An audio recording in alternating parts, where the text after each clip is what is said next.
नमस्कार साथियों, मैं आपका दोस्त विभोर मोतला एक बार फिर से हाजिर हूँ आप सबके सामने आज 1 अक्टूबर को करंट अफेयर की नई क्लास के साथ, जिसमें हम पढ़ेंगे वो 10 सवाल जो आने वाली सभी प्रतियोगी परीक्षाओं में आपके लिए महत्वपूर्ण साबित होंगे और जो बने होंगे आज रात तक की सुर्खियों से। तो चलिए दोस्तों, शुरू करते हैं आज की क्लास को आज के मोटिवेशन कोटेशन के साथ। आज का मोटिवेशन कोटेशन आपके लिए, अगर तुम सूरज की तरह चमकना चाहते हो तो पहले सूरज की तरह जलना सीखो। दोस्तों, अगर हम चाहते हैं कि हमारी ख्याति दूर दूर तक जाए, सभी हमें सम्मान दें, सभी हमें अपनी पलकों पर बैठाएं, सभी हम जाएं तो हमें इतनी इज्जत मिले कि वो वहां पर उपस्थित सभी लोगों से ज्यादा हो, तो उसके लिए हमें कुछ बड़ा करना होगा। और बड़े करने के लिए हमें तपना पड़ता है। तपना पड़ता है उस मेहनत की भट्टी में जहां से निकलने के बाद हम कुंदन बनकर निकलते हैं, यानी एक खरा इंसान बनकर निकलते हैं, एक सफल इंसान बनकर निकलते हैं। तो चलिए दोस्तों, गुजरते हैं उस तपती हुई भट्टी से और चलते हैं एक कदम और बढ़ाते हुए अपनी सफलता की ओर। तो आज का पहला क्वेश्चन आपके लिए आपकी सफलता के रास्ते में उपस्थित है आप सबके सामने। तो अभी क्या हुआ है, तुर्की में और अमेरिका के बीच हाल ही में किए गए नागरिक परमाणु सहयोग समझौता। तो आप इसे याद रखेंगे, ये नागरिक परमाणु सहयोग समझौते का मुख्य उद्देश्य क्या है। दोस्तों, अभी तुर्की के जो राष्ट्रपति हैं तैयब अर्दगन, कौन है तो आप लिख लीजिए इसको भी, तुर्की के राष्ट्रपति राष्ट्रपति जिनका नाम है तैयब अर्दोगन। ठीक है, ये अभी पहुंचे हैं यूएसए की यात्रा पर, यूएसए की यात्रा पर पहुंचे हैं, क्योंकि आपको पता है हमारे जो ट्रंप हैं वो सबको अपने यहाँ पर बुला रहे हैं। तो इस बार उस क्रम में नंबर था तुर्की के राष्ट्रपति का। तुर्की जिसका अब नाम तुर्कीये हो चुका है, तुर्कीये, इसका बदल के नाम क्या कर दिया गया, तुर्कीये कर दिया गया है, तुर्की। इससे पहले मैं आपको तुर्की के बारे में बताऊं, इसकी आप लोकेशन एक बार देख लीजिए। मैं आपको इसकी पहले लोकेशन दिखाता हूं। तो यह है हमारा प्यारा भारत। अगर भारत से हम पश्चिम की ओर चलेंगे, भारत से अगर हम पश्चिम की ओर चलते हैं तो यहाँ पर पाकिस्तान, अफगानिस्तान, ईरान और ईरान से बॉर्डर साझा करते हुए आपको दिखाई देगा तुर्की। ये है तुर्की, जिसका एक हिस्सा, ये वाला छोटे वाला हिस्सा कहाँ पर है, यूरोप में है, और ये वाला हिस्सा, बड़े वाला हिस्सा एशिया में है। ठीक है, ये एशिया में है। अब अगर हम बात करें तुर्की की, तो तुर्की अपने समय में कभी मुस्लिमों का लीडर रहा है। कभी जब ओटोमन साम्राज्य रहा था तो यहाँ पर खलीफा की सत्ता रही, और उस खलीफा की सत्ता में तुर्की के दिमाग में से आज तक ये बात नहीं निकल पाई है कि वो राजा नहीं है या मुसलमानों की सत्ता उसके यहाँ से नहीं चलती। इसका दुख तुर्की को बहुत है। अब तुर्की के जो नए राष्ट्रपति बने हैं उन्होंने वहां की अर्थव्यवस्था को डुबा दिया। अब अर्थव्यवस्था को डुबा दिया तो उसके लिए उन्हें कोई बहाना तलाशना था। अब बहाना तलाशने के लिए मुसलमानों में एक सबसे अच्छी चीज है, अगर वो विकास की बात करें तो उनका मुंह धर्म की ओर मोड़ दिया जाए। और धर्म की ओर मोड़ने पे क्या होगा कि वो जो वहां पर अर्थव्यवस्था नीचे जा रही है, या घोटाले हो रहे हैं, या कोई उनसे पैसा उनका लूट रहा है, उसको छोड़ देंगे। उनकी दिमाग कहां पर रहेगा, धर्म को बढ़ाने पर। यही सबसे अच्छी अफीम जो मुसलमानों को हर देश में दी जाती है। अब इन्होंने भी यही किया। अब ये चाहते हैं, इन्होंने सपने दिखाए तुर्की वासियों को कि मैं बनाऊंगा तुर्की को उस खलीफा के समय का राज्य, यानी मैं तुर्की को फिर से खिलाफत दिलाऊंगा। इसी क्रम में बढ़ते हुए आपने देखा होगा ऑपरेशन सिंदूर के दौरान भारत का विरोध और पाकिस्तान का साथ इसने दिया, क्योंकि ये चाहता है कि इसकी सत्ता सारे इस्लामिक देश मान ले कि भाई ये हमारा बड़ा भाई है। इसी क्रम में यहाँ पर है सऊदी अरब। सऊदी अरब जो मुसलमानों का वास्तविक नेता इस समय पर है। अब तुर्की चाहता है कि इसके पास एक चीज नहीं है जो इसकी सत्ता को उठा सकती है, और 57 जो इस्लामिक राष्ट्र हैं उनमें वो चीज सिर्फ पाकिस्तान के पास है। पाकिस्तान के पास क्या है, पाकिस्तान के पास है परमाणु, परमाणु हथियार पाकिस्तान के पास है। अब जब परमाणु हथियार पाकिस्तान के पास है तो पाकिस्तान गर्व से इस बात को कहता है कि पूरे इस्लामिक देशों में सिर्फ एक पाकिस्तान ही ऐसा है जिसके पास परमाणु हथियार है। अब तुर्की चाहता है कि सऊदी अरब की बराबरी हम ऐसे तो कर नहीं सकते कि हम पैसे में उसकी बराबरी कर ले। अब वो चाहता है कि यहाँ से मुझे कुछ ऐसा करना होगा जिससे मेरी सत्ता इस्लामिक राष्ट्र मानने लगे। अब इसकी तरफ कदम बढ़ाते हुए उन्होंने परमाणु समझौता किसके साथ किया है? तो अमेरिका के साथ किया है। चलिए तो अब देखते हैं इस क्वेश्चन के बारे में। मैंने आपको पूरी कहानी ये बता दी। अब अमेरिका के पास पहुंचा है तो अमेरिका को कुछ दिया होगा। अमेरिका ने खुश होकर, ट्रंप ने कहा, लो चच्चा तुम भी क्या ले लो, ये परमाणु समझौता हमारे साथ कर लो। तो इन्होंने क्या किया है? इन्होंने परमाणु ऊर्जा प्रौद्योगिकी निवेश और सहयोग को बढ़ाने के लिए ये समझौता किया है। तो किसके साथ हुआ है? यूएसए प्लस तुर्की के बीच हुआ है। दोनों के बीच ये समझौता हुआ है। यहाँ पर कौन गए थे? तो यहाँ पर व्हाइट हाउस में ये समझौता हुआ। और व्हाइट हाउस में कौन पहुंचे? तैयब अर्दोगन। तैयब अर्दोगन कौन है? अर्दोगन यहाँ के क्या है? राष्ट्रपति हैं, तुर्की के राष्ट्रपति हैं। और यहाँ पर कौन उपस्थित थे? तो ये राष्ट्रपति हैं डोनाल्ड ट्रंप। डोनाल्ड ट्रंप ये यहाँ पर उपस्थित रहे। तो दोनों के बीच में परमाणु प्रौद्योगिकी और ऊर्जा में निवेश के लिए समझौता हुआ। यानी परमाणु ईंधन से अब ये बिजली बनाएंगे, यानी ऊर्जा का उत्पादन करेंगे। आप देखेंगे किसी भी देश में पहला स्टेप यही होता है परमाणु शक्ति की ओर जाने के लिए। अब वो क्या करेंगे? चोरी से कहीं से तकनीक चुरा लेंगे। ऐसा करने के लिए पाकिस्तान है। पाकिस्तान पर ही आरोप लगाए जाते हैं कि नॉर्थ कोरिया को परमाणु हथियार बनाने के लिए जो तकनीक चाहिए थी वो पाकिस्तान से ही चुराई गई थी। अभी आपने देखा होगा सऊदी अरब और पाकिस्तान के बीच भी इसी तरह का एक समझौता हुआ, जिसमें कहा कि एक देश के ऊपर किया गया हमला दूसरे देश के ऊपर किया गया हमला समझा जाएगा। वो किस लिए? क्योंकि सऊदी अरब भी चाहता है कि उसके पास परमाणु हथियार हो। परमाणु हथियार कितनी बड़ी शक्ति है आप इससे समझ सकते हैं। तो दोनों के बीच ये समझौता अभी हाल ही में हुआ है। अब इस समझौते में क्या है? इस पर वैश्विक प्रभाव क्या पड़ेंगे, एक बार हम इसको भी जान लेते हैं। वैश्विक प्रभाव वाली परमाणु साझेदारी, इसके मुख्य बिंदु क्या है? बड़े पैमाने पर परमाणु ऊर्जा संयंत्रों का विकास किया जाएगा, यानी परमाणु संयंत्र लगाए जाएंगे जिससे वहां पर बिजली का उत्पादन किया जा सके। स्मॉल मॉड्यूल रिएक्टर लगाए जाएंगे जिससे बिजली का उत्पादन हो सके। और इसका रणनीतिक महत्व क्या होगा? रूस के साथ चल रही परमाणु परियोजनाओं का संतुलन, क्योंकि तुर्की नाटो का सदस्य है। किसका? तुर्की नाटो का सदस्य है, जिसका मुख्यालय कहां पर है? बेल्जियम में। अब इसमें कितने सदस्य हैं? तो इसमें 32 सदस्य हैं। अब रूस चाहता था कि तुर्की को नाटो से तोड़ लिया जाए, ठीक है। अब इसीलिए उसने क्या कहा? रूस पर तुर्की पर डोरे डालने शुरू करे और वहां पर निवेश कर रहा था। कहां पर? परमाणु संयंत्रों में। अब अमेरिका ने देखा कि रूस को वहां पर कमजोर करना होगा, तो हम भी वहां पर परमाणु संयंत्र लगाते हैं जिससे बैलेंस बना रहे। चीन, जापान और दक्षिण कोरिया जैसे देशों के साथ जारी वार्ताओं के संतुलन भी इसमें किया जाएगा। तुर्की विविधपूर्ण परमाणु खिलाड़ी के रूप में स्थापित हो जाएगा, यानी अब एक इस्लामिक राष्ट्र और होगा जिसके पास परमाणु संयंत्र उपस्थित होंगे।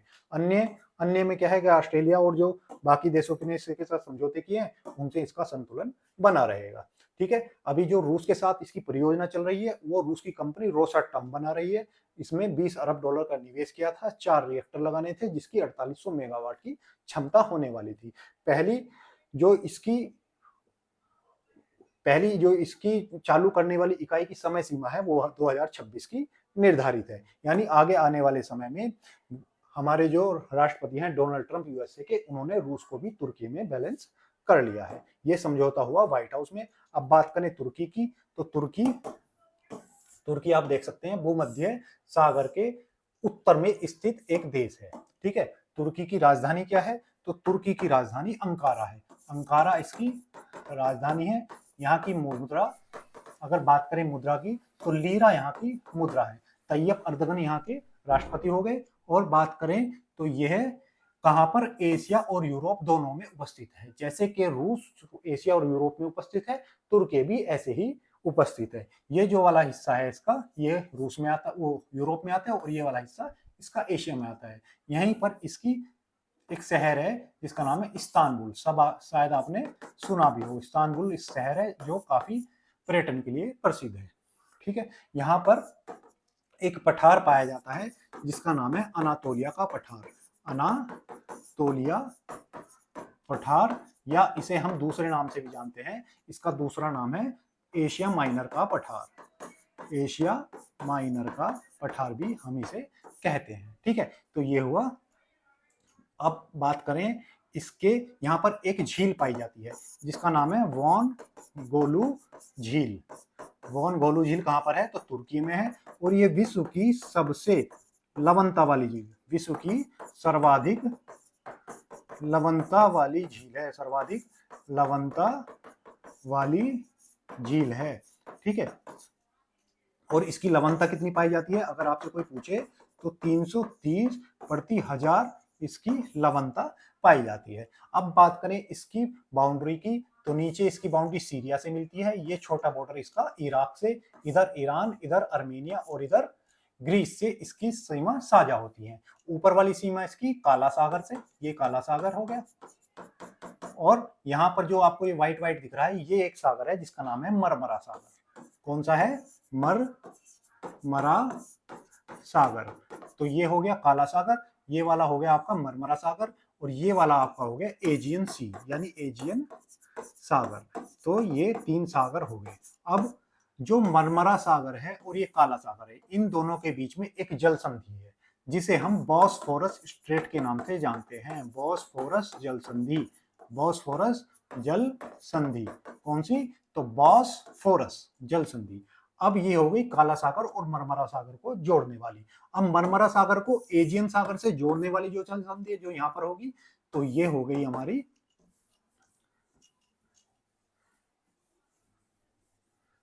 ये मिटा देता हूं, बॉस्फोरस स्ट्रेट जो काला सागर को किससे जोड़ेगी, मरमरा सागर से, और मरमरा सागर से जो एजियन सागर को जोड़ेगी वो है डार्डेनेलस, डार्डेनेलस जल संधि। तो ये जल संधियां जो आपको यहाँ पर याद रखनी होंगी, और कई बार भूगोल में ये सब चीजें पूछी जाती हैं। तो ये मैंने आपको पढ़ा दिया पूरा तुर्की। और बात करें आपको अमेरिका की, तो अमेरिका के बारे में तो आप बहुत सारी चीजें जानते हैं, चलिए एक बार रिवाइज कर लेते हैं। अमेरिका जो एक नॉर्थ अमेरिकी महाद्वीप में स्थित है, यानी उत्तरी अमेरिकी महाद्वीप में स्थित देश है। इसकी ऊपर वाली सीमा कनाडा से मिलती है, कनाडा से, और कौन सी अक्षांश, 49 डिग्री उत्तरी अक्षांश कनाडा और अमेरिका को अलग करता है। इसकी नीचे वाली सीमा यानी इसके दक्षिण की सीमा एक देश नीचे है जिसका नाम है मैक्सिको, मैक्सिको से मिलती है। और इसकी सीमा बनाने वाली यहाँ पर एक नदी है जिसे हम रियो डी ग्रांडे नदी के नाम से जानते हैं, रियो डी ग्रांडे नदी के नाम से हम जानते हैं। अब यहाँ की सबसे ऊंची चोटी कौन सी है, तो माउंट, यहाँ पर ये देश जो छोटा हिस्सा है ये भी अमेरिका का है। ठीक है, इस पर यहाँ पर माउंट डेनाली चोटी है, माउंट डेनाली चोटी जो अमेरिका की सबसे ऊंची चोटी है। यहाँ की सबसे लंबी नदी, सबसे लंबी नदी यहाँ की मिशोरी नदी है, मिशोरी नदी। और इस मिशोरी नदी की एक सहायक नदी है मिसिसिपी नदी। ये मिसिसिपी नदी जो है ये कहाँ पर गिरती है, तो ये गल्फ ऑफ मैक्सिको में गिरती है। यहाँ पर आकर कहाँ पर गिरती है, तो गल्फ ऑफ मैक्सिको में, मैक्सिको की खाड़ी में गिरती है। और मैक्सिको की खाड़ी में जब ये गिरती है तो ये एक डेल्टा का निर्माण करती है, डेल्टा बनाती है। और ये डेल्टा कैसा है, ये पक्षी के पंजे के आकार का डेल्टा है, पंजे के आकार का डेल्टा, यानी विश्व की एकमात्र नदी जो पक्षी के पंजे के आकार का डेल्टा बनाती है, उस नदी का नाम है क्या, मिसिसिपी नदी। बात करें इसकी राजधानी की, तो यूएसए की राजधानी वॉशिंगटन डीसी है, वॉशिंगटन डीसी यहाँ की राजधानी है। यहाँ का सबसे निचला बिंदु, यहाँ का सबसे निचला बिंदु मृत घाटी है, मृत घाटी।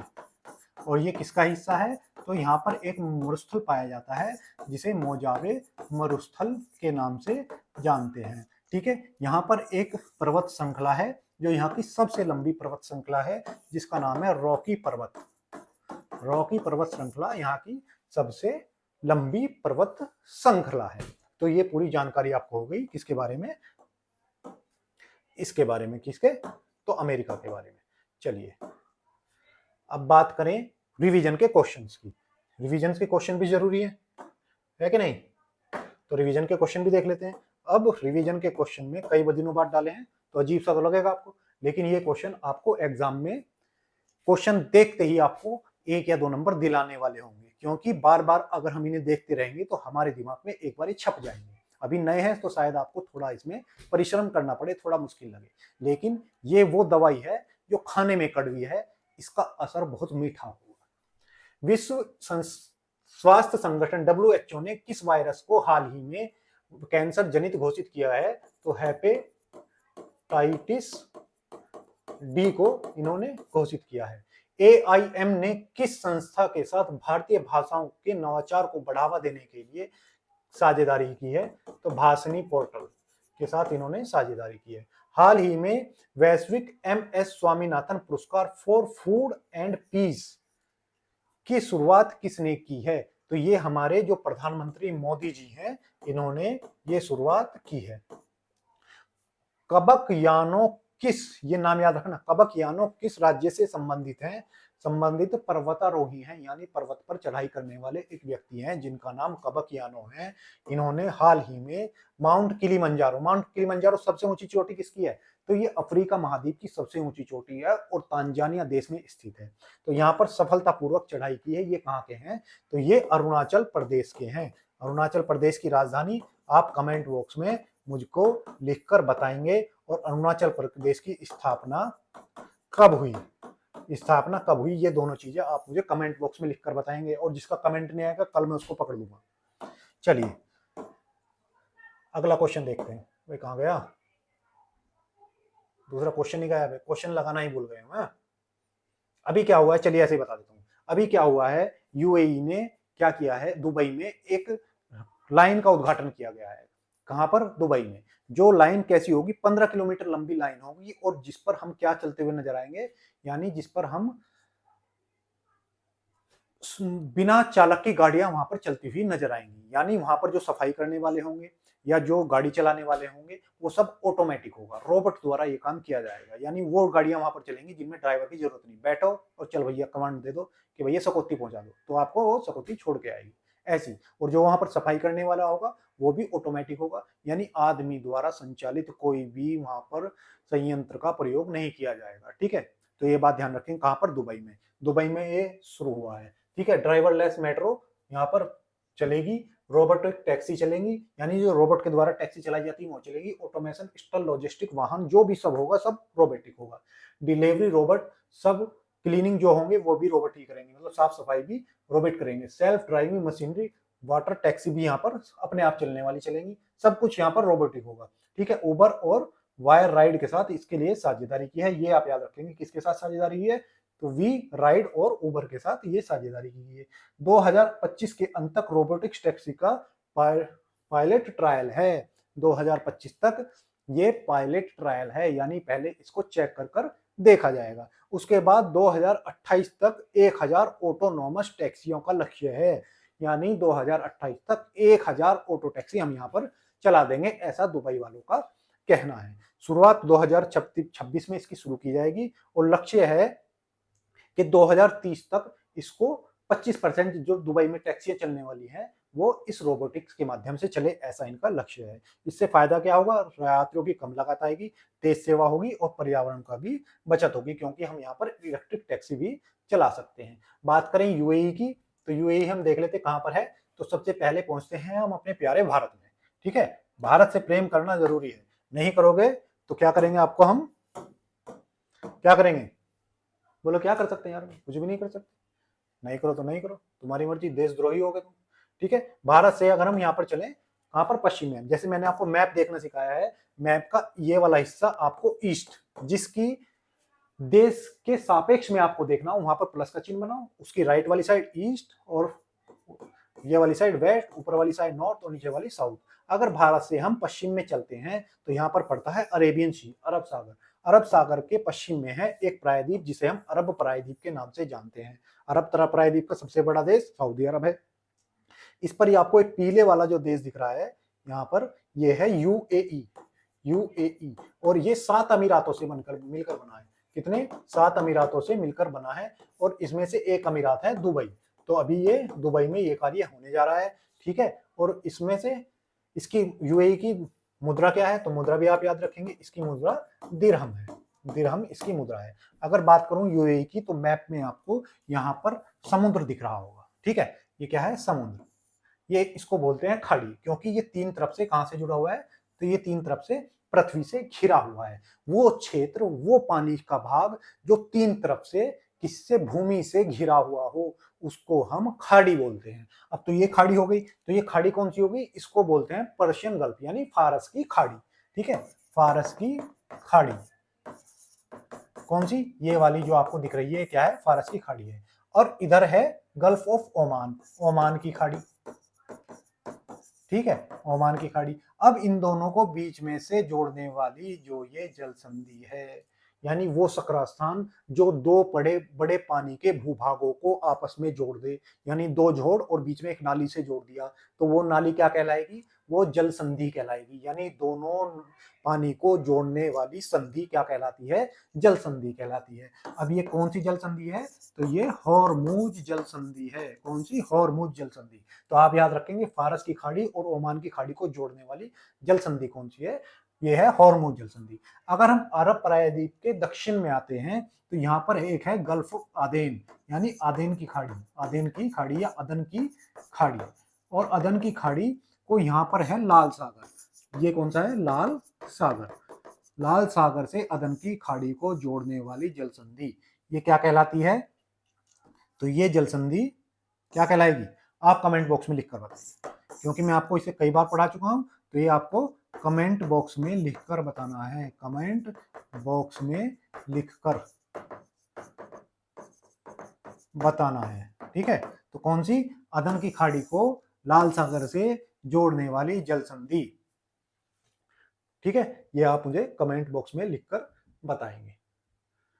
चलिए, हाल ही में भारत और रूस के बीच औद्योगिक सहयोग पर 11वीं बैठक का आयोजन कहाँ किया गया। भारत और जो रूस है वो औद्योगिक सहयोग पर एक बैठक कर रहे हैं, कहाँ पर, मॉस्को में। मॉस्को किसकी राजधानी है, तो रूस की राजधानी है। हाल ही में अजरबैजान और आर्मेनिया के बीच शांति समझौता कहाँ हुआ, तो ये यूएसए में, व्हाइट हाउस में दद्दा ट्रंप ने करवाया। हाल ही में रुद्र मालगाड़ी का ट्रायल रन के लिए चुना गया नया मार्ग किस रेलवे जोन के अंतर्गत आता है, तो ये रेलवे जोन है उत्तर मध्य रेलवे, उत्तर मध्य रेलवे, इसके अंतर्गत आने वाला ये मार्ग है। हाल ही में भारत के किस शहर में 2025 की सुरक्षा रैंकिंग में सबसे सुरक्षित शहर घोषित किया गया है, तो ये हमारा हो गया मंगलोर। मंगलोर नहीं, मंगलोर। मंगलोर से आया अन्ना। मंगलोर के अन्ना कौन है, तो मंगलोर का अन्ना है सुनील शेट्टी। सुनील शेट्टी मंगलोर से ही है। ठीक है, चलिए हाल ही में देखते हैं तीसरा क्वेश्चन। तो हाल ही में भारत और भूटान सीमा पर पार्किंग दो स्थल को जोड़ने के लिए रेलवे लाइन बनाई जा रही है। तो अभी क्या हुआ है, भारत प्लस भूटान, भूटान हमारा क्या है, पड़ोसी मित्र राष्ट्र है। भूटान की राजधानी थिम्पू है और भारत की राजधानी दिल्ली है। कई बार लोग भूल जाते हैं तो मैं लिख देता हूँ। ठीक है ना, आप जैसे लोग हैं, बहुत लोड रहता है ना आपको काम करने का, इतना लोड है, पड़ोसियों को भी देखना है। ठीक है, पड़ोस वाले में कौन रहता है, कौन रहती है, वो भी देखना है। ठीक है, उसको बार बार देखना है आप क्या कर रही है, तो बहुत लोड रहता है। तो अब मैं आपको याद कराऊंगा, आप इसको याद करने की जरूरत नहीं है। भूटान यहाँ की करेंसी भारत की रुपया है और थिम्पू इसकी, भूटान की करेंसी क्या है, तो इसकी करेंसी है न्यू गुल्ट्रम। न्यू गुल्ट्रम यहाँ की करेंसी है। भारत के किन राज्यों से बॉर्डर बनाता है, तो मैं मैप के सहारे आपको समझाने की कोशिश करता हूं। उससे पहले देख लेते हैं कौन सी रेलवे लाइन बनाई है। तो भारत और भूटान की सीमा पर दो स्थलों को जोड़ने वाली ये पहली रेलवे लाइन है जो भारत की बॉर्डर पार करके भूटान में जाएगी, यानी एक देश से दूसरे देश में। जैसे बांग्लादेश जाती थी, बांग्लादेश में हम ट्रेन भेजते हैं, ऐसे ही अब कहां पर भेजेंगे, भूटान में भेजेंगे। तो ये जाएगी कहां से, कोकराझार। कोकराझार कहां पर है, असम से। और कहां पर जाएगी ये, गैलफू। गैलफू कहां पर है, गैलेफू है अरुणाचल प्रदेश में। साथ ही ये तो पहली रेलवे लाइन होगी। दूसरी बनेगी बनारट से, कहां पर, समसे में जाएगी। ये कहां पर है, तो ये वेस्ट बंगाल में और ये भूटान में है। तो ये दो रेलवे लाइन अभी भूटान और भारत को जोड़ने का कार्य करेंगी। ठीक है, तो अभी क्या है, कोकराझार गॉल्फू परियोजना ये बनाई जा रही है। लंबाई इसकी लगभग 70 किलोमीटर की है। 6 स्टेशन इस पर होंगे, पुल लगभग 100 बनाए जाएंगे। बजट 3456 रुपए करोड़ का बजट है। मार्ग असम के कोकराझार जिले से भूटान के सारपंग क्षेत्र में गोल्फू से ये जोड़ी जाएगी। भूटान में महत्व, क्योंकि यहाँ पर विकास कार्य बढ़ सकेगा। भूटान की मित्रता का इस बात से अंदाजा लगाया जा सकता है कि भूटान ने अपनी सुरक्षा की जिम्मेदारी भी भारत को दी है।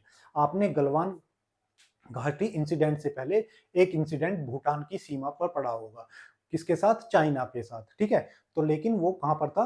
भूटान की सीमा में था। भूटान की सीमा का अतिक्रमण चाइनीज सैनिक कर रहे थे, तो उसके विरोध में भारतीय सेना वहां पर पहुंची थी और उन्होंने उसको पीछे हटाया था। तो ये हमारा मित्र राष्ट्र है, इसकी सुरक्षा की जिम्मेदारी भी हमारे पास है। तो लगभग ये दूसरी जो है बनारस से ये 20 किलोमीटर की होगी, 2 स्टेशन होंगे, लगभग 25 पुल बनाए जाएंगे, 570 करोड़ का ये बनेगा। पश्चिम बंगाल के जलपाईगुड़ी जिले के बनारस से भूटान के समस्ते तक ये लाइन शुरू की जाएगी, ठीक है। तो ये ऐसी रेलवे लाइन हम बनाने जा रहे हैं, किसको? भूटान के साथ। अब पढ़ लेते हैं भूटान के बारे में, ठीक है। तो भूटान ये है हमारा देश जिसका नाम है भूटान। क्या नाम है? भूटान। अब भूटान के बारे में बात करें तो भूटान की ऊपर वाली सीमा तो तिब्बत से मिलती है, जिस पर चीन ने अपना अधिकार कर लिया है और इसको चीन बना दिया है, लेकिन हम तिब्बत ही बढ़ेंगे, ठीक है। इधर की सीमा इसकी सिक्किम से मिलती है, तो भारतीय राज्य है सिक्किम, इसकी सीमा पश्चिम वाली सीमा इसकी सिक्किम से मिलती है। नीचे वाली ये पीला पीला क्षेत्र आपको दिख रहा है, ये वेस्ट बंगाल से है। तो यहाँ पर हम एक रेलवे लाइन बनाने जा रहे हैं, और ये वाला हिस्सा किससे मिल रहा है? तो असम से। तो असम में भी हम क्या करेंगे? एक रेलवे लाइन का विस्तार करेंगे। ये वाला हिस्सा इसका अरुणाचल प्रदेश से मिल रहा है। तो ये हो गई हमारी पूरी जानकारी भूटान के बारे में, जिसमें हम क्या करने वाले हैं? 2 रेलवे लाइन का विकास करने वाले हैं। अब रेलवे लाइन की बात आई है तो बात कर लेते हैं भारत में रेलवे लाइन के विकास के बारे में। तो भारत में रेलवे लाइन का विकास, पहली ट्रेन कब चली? भारत की पहली ट्रेन मुंबई से ठाणे के बीच, ठीक है, ठाणे के बीच। इस समय कौन थे हमारे गवर्नर जनरल? गवर्नर कौन थे हमारे यहाँ के? तो लॉर्ड डलहौजी हमारे पहले गवर्नर जनरल थे। बात करें इलेक्ट्रिक ट्रेन की, तो इलेक्ट्रिक ट्रेन भारत में कब चली? तो 1925 में पहली इलेक्ट्रिक ट्रेन भारत में चलती है, ठीक है। और अब और बात क्या कर सकते हैं ट्रेन की? ट्रेन के 18 जोन हैं भारत में, और जो उसका दक्षिण तटीय जोन का मुख्यालय हाल ही में कहाँ बनाया गया? हेडक्वार्टर, तो ये विशाखापत्तनम में बनाया गया। तो यहाँ पर अभी ये जोन का मुख्यालय बनाया गया है। रेलवे के बारे में फुल जानकारी आपको हो गई। रेलवे के बारे में ही, रेलवे वो कौन सा स्थान है जहां पर पहली बार रेलवे ट्रैक पर सोलर पैनल लगाए गए हैं? रेलवे ट्रैक पर जहां पर ट्रेन चलती है उसके बीच में सोलर पैनल को बिछा दिया गया है, उनको कभी भी निकाला जा सकता है, यानी रिमूवेबल है। तो ऐसा कहां पर किया गया है? तो ये बनारस में यानी वाराणसी में ऐसा किया गया है, ठीक है। हाल ही में टाटा ऑटोकॉम्स ने किस देश आधारित आईएसी ग्रुप का अधिग्रहण करने का स्लोवाकिया? खुदीराम बोस बलिदान दिवस 11 अगस्त को मनाया गया। काकोरी कांड कब हुआ? 9 अगस्त को हुआ। तो काकोरी कांड 9 अगस्त को, खुदीराम बोस का तारीख को मनाया गया 11 को। हाल ही में बीईएमएल को किस देश में अपना पहला विदेशी रेलवे मेट्रो का अनुबंधन मिला है? तो ये बीईएल को मलेशिया ने पहला मेट्रो बनाने का अनुबंधन मिला है। चलिए क्वेश्चन नंबर 4, भारत के पवित्र रंगमंच को किस संगठन ने अमूर्त सांस्कृतिक धरोहर घोषित किया है? अब रंगमंच होते क्या हैं? सबसे पहले तो ये समझते हैं, रंगमंच वो कलाकृतियां हैं जैसे भारत के मंदिरों में, ठीक है, भारत के मंदिरों में या जो स्थल होते हैं, सार्वजनिक जो सामुदायिक स्थल होते हैं, वहां पर अनुष्ठान का आयोजन किया जाता है या धार्मिक कथाओं का आयोजन किया जाता है या रीति रिवाज से कोई नृत्य किया जाता है, ठीक है, उनको कला का अद्भुत जो नमूना होता है उसको हम बोलते हैं क्या? रंगमंच। तो इस रंगमंच को यूनेस्को ने अभी कहां पर शामिल किया है? तो अमूर्त सांस्कृतिक धरोहर के रूप में शामिल किया गया है। अब देखो 2 तरह की साइटें होती हैं, एक अमूर्त और एक मूर्त।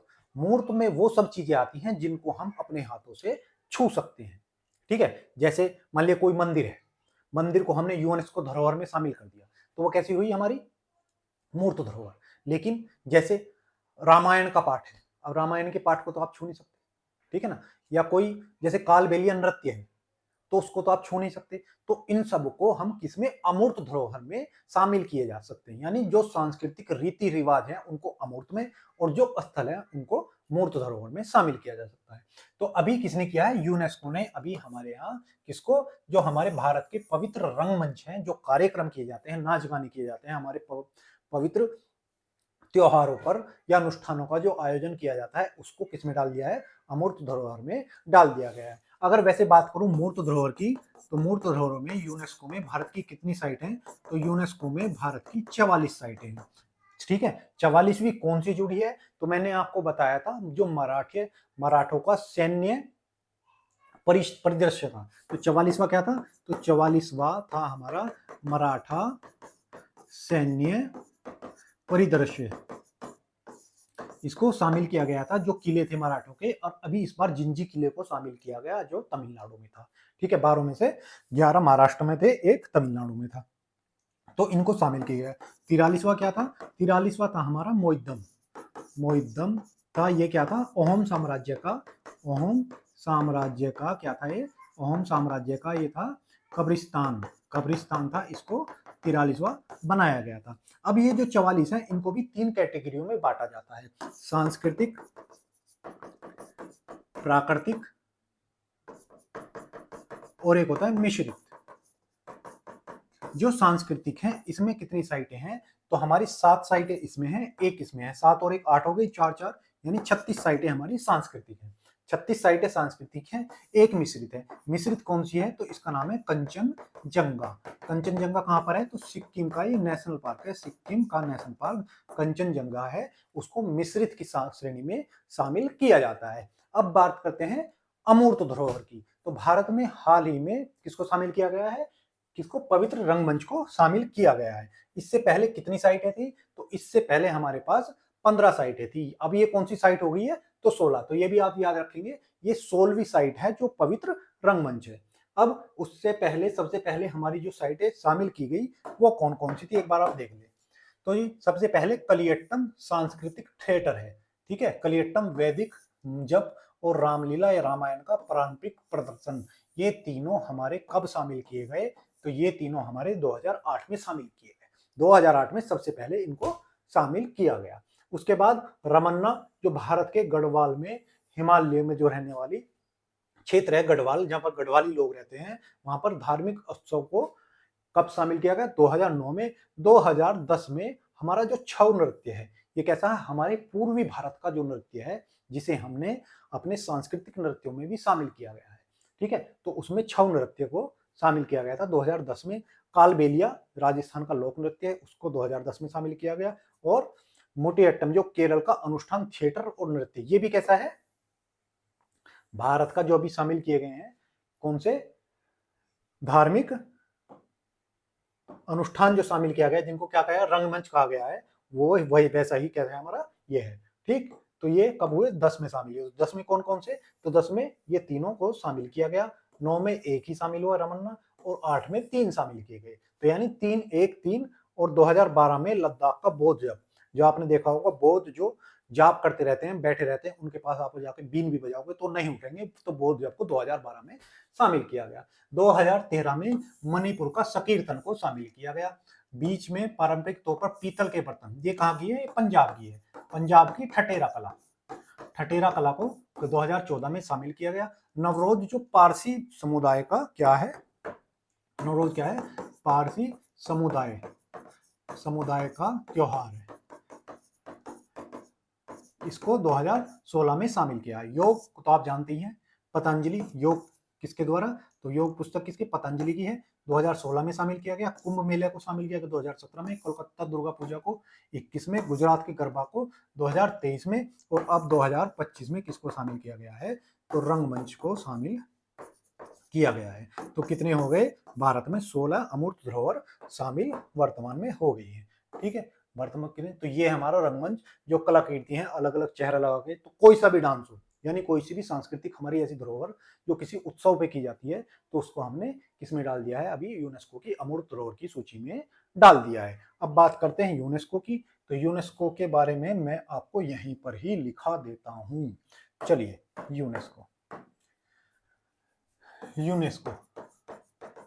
यूनेस्को की स्थापना कब हुई, तो इसकी स्थापना 16 नवंबर 1946 को इसकी स्थापना की गई। नहीं नहीं 1946 में, सॉरी 1945 में, 1945 में इसकी स्थापना की गई। और इसका हेडक्वार्टर कहाँ पर है? तो पेरिस में।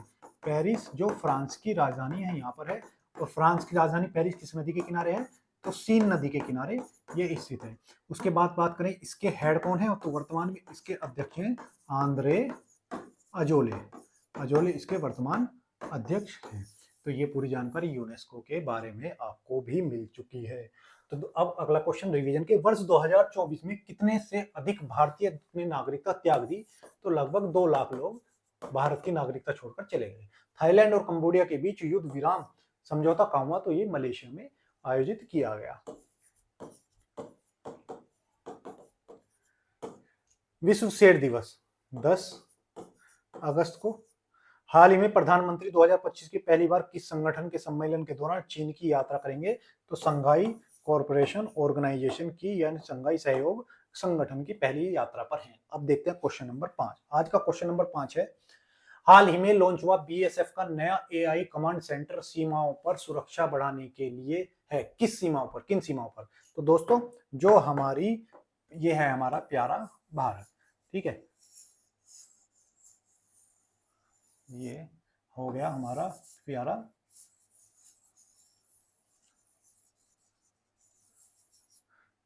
ठीक है। तो यहाँ पर जो हमारी सीमा है ये किससे मिलती है? यहाँ पर जो हमारी सीमा वो मिलती है हमारी किससे? बांग्लादेश से। क्या हो रहा है यार, ये वाली सीमा किससे? बांग्लादेश। और ये 1971 से पहले क्या था? 1971 से पहले ये पाकिस्तान था। इसको हम पहले पूर्वी पाकिस्तान, और इधर वाला हिस्सा जैसे कुत्ते की तरह बना हुआ है, ये कौन सा है? ये है पाकिस्तान। और इन अभी तो ये पाकिस्तान ही रह गया। 1971 से पहले ये पश्चिमी पाकिस्तान था। अब जब ये दोनों देश बने तो हमने इनकी सीमा की सुरक्षा की जिम्मेदारी एक संगठन को दी। तो ये जो वाली सीमा है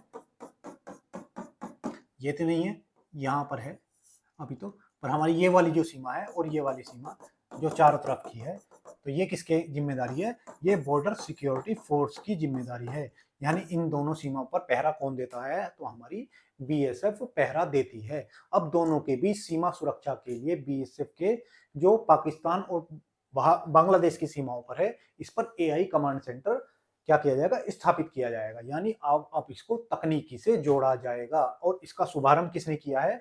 तो इसका शुभारंभ हमारे जो बीएसएफ के हेड हैं दलजीत चौधरी जी ने इसका शुभारंभ किया है। यानी अब क्या है? एआई समर्थित कमांड सेंटर इस पर बनाया जाएगा, यानी जो आर्टिफिशियल इंटेलिजेंस से संचालित हो। ठीक है, तो जीआईएस और एआई लिख लेते हैं, एआई और जीआईएस द्वारा संचालित कमांड सेंटर की स्थापना अब की जाएगी। ठीक है, इन दोनों की सुरक्षा के लिए ये शुरुआत की गई है। बात करें बीएसएफ की, यानी बॉर्डर सिक्योरिटी फोर्स, जिसकी स्थापना 1 दिसंबर 1965 को 1 दिसंबर 1965 को इसकी स्थापना की जाती है और इसका हेडक्वार्टर दिल्ली में है। ठीक है, तो ये कमांड सेंटर में क्या क्या है तो आप इसमें आप देखकर लिख भी सकते हैं। निर्णय समर्थन प्रणालियों की डीएसएस क्या है? यह केंद्रीकृत एआई क्षमता कमांड सिस्टम जो कमांडर और रियल टाइम इनसाइट प्राइट, मतलब सीमा पर क्या हालचाल है इसका सबको आपको सही समय पर सही जानकारी एकदम आपको उपलब्ध कराई जाएगी।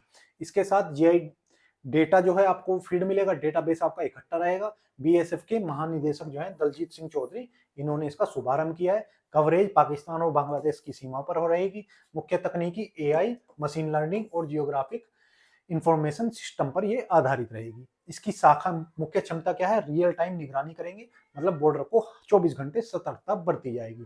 डेटा एकीकरण, डेटा को इकट्ठा भी इसमें किया जाएगा। सेंसर के और ड्रोन, इनकी सबकी सहायता से ये सब किया जा सकेगा। आने वाले हॉटस्पॉट, तस्करी के हॉटस्पॉट या दूर से देख के पता लग सकेगा। अब ऐसा है, मान लो गश्त पर चल रहे हैं, गश्त से आदमी, अब ऐसा तो नहीं है नहीं 10 मीटर की गश्त करेगा आदमी, वो करेगा 100 मीटर की, 200 मीटर की गश्त करेगा। अब जैसे ही इधर से उधर गुजरा तो इधर से तस्करी शुरू हो गई। लेकिन अगर एआई आधारित कैमरा या सर्विलांस सिस्टम वहां पर लगा होगा तो 24 घंटे की वहां पर क्या करेगा, निगरानी बरतेगा। तो इसी के लिए किया गया है। ठीक है, चलिए पहले चरण में भविष्य में डीएसएस को उन्नत और किया जाएगा। आगे की जो आने वाली है, वन सोर्स इंटेलिजेंस, खुले स्रोतों को खतरे की जानकारी जुटाने में इसका प्रयोग किया जाएगा। बड़े पैमाने पर व्यवहार, मूवमेंट और मौसम की जानकारी भी आपसे दी जाएगी। ठीक है, तो ये सब हुआ किसके बारे में, बॉर्डर सिक्योरिटी फोर्स के बारे में। हाल ही में भारत का पहला ड्रोन एआई आधारित कृत्रिम वर्षा का उपयोग कहाँ किया गया, तो जयपुर में किया गया। जयपुर में पहली बार क्या की गई, वर्षा की गई ड्रोन आधारित। भारत की सबसे लंबी दूरी तय करने वाली वंदे भारत एक्सप्रेस किस मार्ग पर शुरू की गई है, तो ये बहुत महत्वपूर्ण क्वेश्चन है। नागपुर से पुणे के बीच, नागपुर से पुणे के बीच ये क्या किया गया है, किया गया। हाल ही में डब्ल्यूएमओ ने किस प्रकार की आपदाओं को सबसे घातक मौसम संबंधी घटना बताया है, तो जो है बढ़ता हुआ तापमान यानी हीट वेव को बताया है। हाथी दिवस 12 अगस्त को मनाया जाता है, ये तो आप सबको पता ही होगा। छठा क्वेश्चन, हाल ही में डीआरडीओ ने business line change maker award किस कैटेगरी में सम्मानित किया गया है, तो ये किस कैटेगरी में सम्मानित किया गया है, ये किया गया है change maker of the year. तो किस कैटेगरी में है, तो change maker of the year में से सम्मानित किया गया है। हाल ही में क्या हुआ है, हाल ही में जो business line challenger change maker award दिए गए। हाल ही में business line change maker award दिए गए। और ये कौन से क्रम के अवार्ड थे, तो ये 7वें क्रम के अवार्ड थे, यानी इसका 7वां संस्करण था। 7वां इसका संस्करण था, इन अवार्ड का 7वां संस्करण था। अब इन संस्करणों के में पहले जो है डीआरडीओ को कौन सा अवार्ड मिला, तो डीआरडीओ यानी डिफेंस रिसर्च डेवलपमेंट ऑर्गेनाइजेशन। इसकी स्थापना कब हुई थी, तो इसकी स्थापना 1 जनवरी 1958 को इसकी स्थापना हुई। इसका हेडक्वार्टर दिल्ली में है, रक्षा मंत्रालय के अधीन आती है, रक्षा मंत्रालय के अधीन। और इसके वर्तमान हेड कौन है, तो समीर कामत जी इसके वर्तमान हेड है। ठीक है, समीर कामत जी इसके वर्तमान हेड है। ठीक है, तो डीआरडीओ की स्थापना हुई थी, और ये तो मैंने सबको बता दिया। तो इस बार इसको अवार्ड कौन सा मिला, तो इसको change maker of the year का पुरस्कार इस बार दिया गया। साथ ही एक हमारे अजीम प्रेमजी फाउंडेशन है जो शिक्षा के क्षेत्र में, स्वास्थ्य के क्षेत्र में काम करती है, तो उसको आइकॉनिक चेंज मेकर पुरस्कार मिला। तो अजीम प्रेमजी फाउंडेशन ये है। इस संस्था को स्वास्थ्य और शिक्षा और स्वास्थ्य के क्षेत्र में, शिक्षा और स्वास्थ्य के क्षेत्र में कार्य करने के लिए कौन सा, तो इसको मिला है, इसको पुरस्कार मिला है आइकॉनिक चेंज मेकर पुरस्कार इस संस्था को मिला है। तो ये भी आप याद रखेंगे। ठीक है, चलिए डीआरडीओ की बात मैंने आपको बताई थी। तो इसमें क्या है, इसका जो ध्येय वाक्य क्या है, ये आप रखेंगे, बलस्यम मूलम विज्ञानम, यानी बल का स्रोत विज्ञान है। चलिए, अंतरराष्ट्रीय युवा दिवस कब मनाया जाता है, जब हाथी दिवस मनाया जाता है तभी क्या मनाया जाता है, अंतरराष्ट्रीय युवा दिवस भी मनाया जाता है। हाल ही में आरबीआई ने पुनः केवाईसी प्रक्रिया आसान बनाने के लिए कहाँ विशेष शिविर आयोजित करने का निर्णय लिया है, तो ये कहाँ पर लिया है, जो हमारे पंचायत स्तर पर है, ये निर्णय लिया गया है। हाल ही में कैबिनेट ने कितनी नई सेमीकंडक्टर परियोजनाओं को मंजूरी दी है, तो इन्होंने 4 सेमीकंडक्टर परियोजनाओं को मंजूरी दी है। हाल ही में भारत ने फिजी को मानवीय सहायता के लिए कितने टन लोबियों के बीज का निर्यात किया है, तो 5 मीट्रिक टन लोबियों के बीज का निर्यात किया है। हाल ही में आर वेंकटरमणी भारत के अटॉर्नी जनरल के रूप में कौन से नंबर पर नियुक्त हुए हैं, तो हमारे जो क्या है अटॉर्नी जनरल क्या होता है, तो हमारे संविधान में एक अनुच्छेद है जिसे हम अनुच्छेद 76 के नाम से जानते हैं। और ये बात किसकी करता है, तो अटॉर्नी जनरल या महान्यायवादी। अब ये महान्यायवादी क्या है, ये भारत सरकार का सबसे बड़ा वकील है, सबसे बड़ा वकील है। ठीक है, भारत सरकार का सबसे बड़ा वकील कौन है? महान्यायवादी। उसकी नियुक्ति कौन करता है? तो इसकी नियुक्ति हमारे राष्ट्रपति करते हैं, राष्ट्रपति करते हैं। ठीक है, और इसको भत्ते का निर्धारण भी कौन करेगा? इसके वेतन और भत्ते का निर्धारण भी क्या होता है? राष्ट्रपति करते हैं। अगर मैं आपको बताऊं, इसको वेतन नहीं दिया जाता, ये आप याद रखिए, इसको वेतन नहीं दिया जाता। इसको क्या मिलता है? पारिश्रमिक, यानी इसको क्या दिया जाता है? मजदूरी दी जाती है।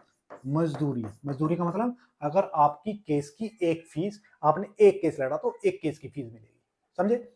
ये प्राइवेट प्रैक्टिस भी कर सकता है। ठीक है, तो ये प्राइवेट प्रैक्टिस भी कर सकता है, लेकिन इसको वेतन नहीं मिलता। जितना इसका कार्य होगा उसके एवज में काम होगा। अब अगर इससे बोल दिया जाए कि इतनी दिन आपकी एक हियरिंग यानी एक तारीख पर जाने की आपकी फीस ये है, तो जितनी तारीख पे जाएगा उतनी इसको फीस मिलेगी, बराबर। तो ये हो गए हमारे। अभी कौन से क्रम के हैं? तो ये 16वें क्रम के अभी बने हैं। तो कौन से क्रम के बने हैं? 16वें क्रम के बने हैं। ठीक है, आर वेंकट रमनी बने हैं। अब इनका कार्यकाल दोबारा बढ़ाया गया है, क्योंकि पहले भी यही इस पद पर, तो इनको अभी 3 साल से इसी पद पर हैं, 3 साल से इस पद पर थे, और अब 2 साल और बढ़ा दिया गया है, 2 साल और बढ़ा दिया। कब हुए? तो ये 30 सितंबर 2022 से इस पद पर हैं, और कब तक रहेंगे? तो 2027 तक, 30 सितंबर तक इस पद पर बने रहेंगे, यानी 2 साल बढ़ा दिया गया है कार्यकाल इनका। ठीक है, तो ये बात आपको आशा करता हूं समझ आ गई होगी। ठीक है, attorney general of India Bharat सरकार के मुख्य कानूनी सलाहकार सर्वोच्च न्यायालय में उच्चतम न्यायालयों के राज्य का प्रतिनिधित्व करते हैं। यानी सभी में, हाई कोर्ट में, सुप्रीम कोर्ट में भारत सरकार की तरफ से कौन जाता है? तो यही जाते हैं। ठीक है, ये एक संवैधानिक पद है। संविधान अनुच्छेद 76 में, जैसे मैंने आपको बताया, 76 में इसकी स्थापित किया गया। अटॉर्नी जनरल की नियुक्ति राष्ट्रपति द्वारा केंद्र मंत्रिमंडल की सिफारिश पर की जाती है। यानी राष्ट्रपति जो भी काम करता है पीएम मोदी, यानी पीएम की और मंत्रिमंडल की सिफारिश पर ही करता है। मुख्य जिम्मेदारी क्या है? कानूनी सलाह कोई होगी तो सरकार इसी से लेती है। मतलब जितने भी, कोई भी इस कानून से जुड़ा हुआ मुद्दा हो, सब में यही काम करता है। ये संसद में बोल भी सकता है और सरकार का पक्ष रख भी सकता है। ठीक है, लेकिन इसमें एक बात याद रखेंगे, अगर किसी मुद्दे पर वोटिंग हो रही हो तो ये वोट नहीं डाल सकता, बाकी सारे काम ये कर सकता है।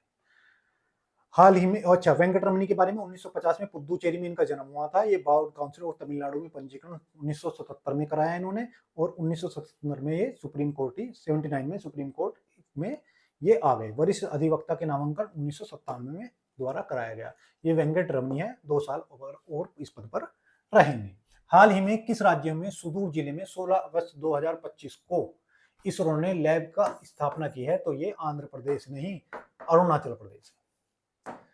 हाल ही में टॉप ब्रांड 2025 की वैश्विक ब्रांड सूची में किस ब्रांड को पहला स्थान मिला है? तो हाल ही में जो टॉप ब्रांड वैश्विक ब्रांड की सूची में पहला स्थान किसको मिला है?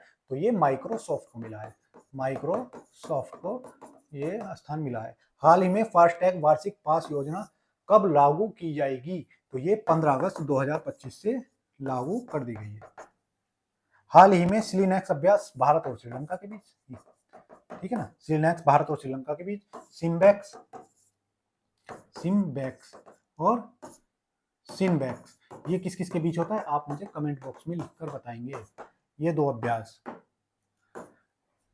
हाल ही में किस अभिनेता की फिल्म अमर सिंह चमकीला के अभिनय के लिए इंटरनेशनल एमी अवार्ड 2025 में सर्वश्रेष्ठ अभिनेता यानी बेस्ट एक्टर की श्रेणी में नामांकित किया गया है? तो वो कौन है? हमारे दलजीत दोसांझ जी है। इनको क्या हुआ है अभी? एमी अवार्ड, जिनका आयोजन कहां पर किया जाएगा? New York, USA. न्यूयॉर्क किस नदी के किनारे है? तो हडसन नदी के किनारे है। हडसन नदी के किनारे न्यूयॉर्क है। इसे हम बिग एप्पल या गगनचुंबी इमारतों के शहर के नाम से भी जानते हैं। गगनचुंबी इमारतों के शहर के नाम से भी जानते हैं। ठीक है, तो ये इसके 2 उपनाम हो गए। अभी यहाँ पर क्या है? एमी अवार्ड की घोषणा हुई है, इंटरनेशनल एमी अवार्ड की घोषणा हुई है, और इसमें दलजीत को ये नामांकित किया गया है। ये कौन से क्रम के हैं? तो ये 53वां एमी अवार्ड है, जिसमें हमारे दलजीत जी को नामांकित किया गया है। तो ये हो गए हमारे एमी अवार्ड। ठीक है, ये हमारे दलजीत जी हो गए। देखो हंसते हुए कैसे लग रहे हैं कि अवार्ड मिलने जा रहा है। हाल ही में 2025 का ब्रांड फाइनेंस फुटबॉल 1950 रिपोर्ट के अनुसार कौन सा फुटबॉल क्लब दुनिया का सबसे मूल्यवान क्लब घोषित हुआ है? तो ये हुआ है हमारा रियल मैड्रिड। कौन सा है? तो ये रियल मैड्रिड क्लब है जो घोषित हुआ है। हाल ही में भारत 2030 राष्ट्रमंडल खेलों की मेजबानी के लिए किस शहर को प्रस्तावित किया है? तो ये हमारे अहमदाबाद, मोटा भाई का शहर अहमदाबाद में हुआ है। हाल ही में किस डीप ओशन मिशन में महासागर में क्षेत्र 5002 मीटर की मानव गोताखोरी करने में सफल हुआ है? तो ये अटलांटिक महासागर में है। ठीक है।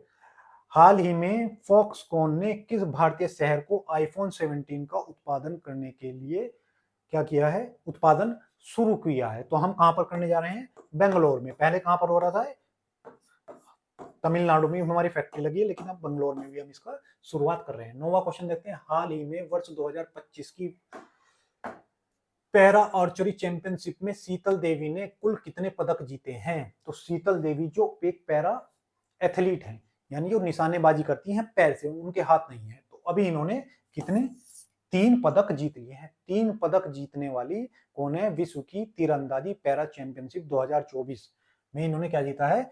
ये 3 पदक जीते हैं। तो क्या हुआ? तो विश्व पैरा आर्चरी चैंपियनशिप, और जिसका आयोजन कहां पर हो रहा है? तो इसका आयोजन साउथ कोरिया में हो रहा है। साउथ कोरिया, जिसकी राजधानी क्या है? जिसकी राजधानी सियोल है।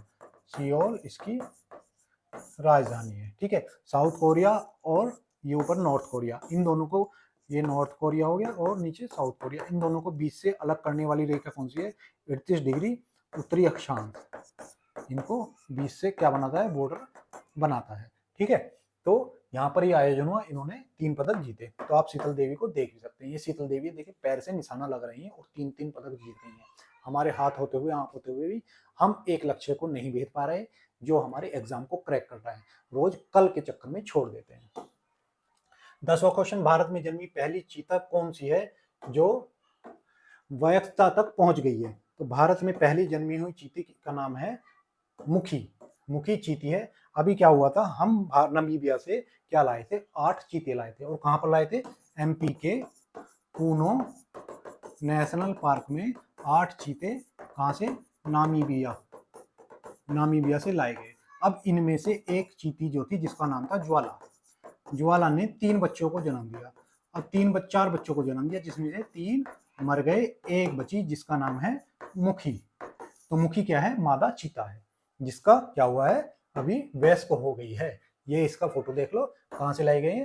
तो ये नामीबिया से लाए गए। उसके बाद 12 चीते हम दक्षिण अफ्रीका से लाए गए थे, क्योंकि 1950 के बाद भारत में चीते विलुप्त हो गए थे। आखिरी बार 1950 में देखा गया था।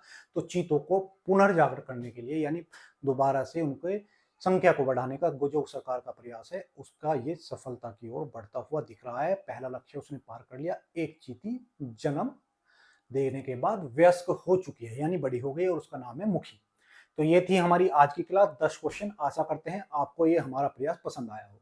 तो कृपया भाइयों, जब पसंद आए तो दोस्तों को साझा भी कर दिया करो। ये बात मुझे बीच में बोलनी पड़ रही है, क्योंकि लास्ट में तो आप देखते नहीं होंगे। अभी ये 10वां क्वेश्चन हो तो आपने बंद कर दिया होगा। बीच में, कल से बीच में बोल दिया करेंगे, लेकिन कृपया अपने दोस्तों के साथ भी साझा कर दिया कीजिए। ठीक है। आज के लिए इतना ही। धन्यवाद।